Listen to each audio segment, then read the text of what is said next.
Overall देखें हमारी तमाम फोर्सेस ने काम किया है। जवान हमारे बर्री फौज के ज़्यादा शहीद हुए हैं, ठीक है ना। तो बर्री फौज, बहरिया, फ़िज़ाइया, और अब हमारी चौथी फोर्स आ गई है, वो है साइबर फोर्स, ठीक है ना। और हमने चारों, बल्कि चारों के मीडिया फ्रंट, हमारा पांचों फ्रंट पे, बल्कि हमारी छठा फ्रंट हमारी आवाम थी, ठीक है। हमने हर फ्रंट पे इंडिया को शिकस्त दिया अल्हम्दुलिल्लाह। और सर मोदी के बारे में आप क्या कमेंट करेंगे? बिकॉज़ पहले ही उन्हें गुजरात का बुचर का लक़ब मिल चुका है। उसके बाद जहाँ तक मुझे याद है यूके में तो उनका जाना भी बैन हो चुका था। लेकिन जिस मेंटल स्टेट से वो है गुज़र रहे हैं, अभी जितनी सुर्खी का सामना हुआ है, फेस सेविंग नहीं मिल रही, बिहार का इलेक्शन उनके लिए करीब है, फिर जिस इनकॉम्पिटेंस फ़ौज के वो सरबराह हैं, आपको नहीं लगता कि ना सिर्फ़ पाकिस्तान के लिए रीजनली बल्कि इंटरनेशनल पीस के लिए भी मोदी एक खतरा है? जी, मोदी तो एक एक वहशी आदमी है ना। देखें, नेतन्याहू मोदी को तो आप कोई इंसान नहीं कह सकते, ये जानवर हैं, ये इंसानों के कातिल हैं। ये वो ज़ियोनिस्ट एक्सट्रीमिस्ट है हुँ, और ये हिंदू एक्सट्रीमिस्ट है। यानी इसका इसका पूरा एजेंडा है कि इंडिया के मुसलमानों को कुचले, इंडिया की बाकी अक़लियतें जो मसीही की सूरत में हैं, हाँ। जो उनके दीगर अक़लियतें, उनको कुचलें।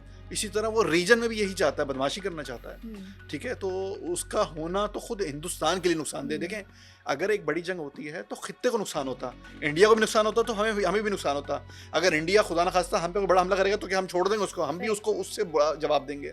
तो इंडिया इस रीजन के लिए खतरा है, खुद हिंदुस्तान के लिए खतरा है।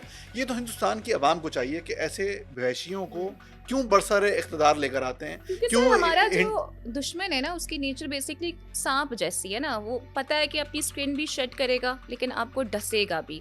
तो क्या अभी हम इत्मीनान से बैठ सकते हैं या हमें विजिलेंट रहना होगा, हमें प्रोएक्टिव रहना होगा? देखिए, जब आप एक दुश्मन रखते हैं और दुश्मन भी इंडिया जैसा, तो आप कभी भी अनकॉन्शियस नहीं होते, आप ऑलवेज विजिलेंट रहते हैं, हुँ, ठीक है।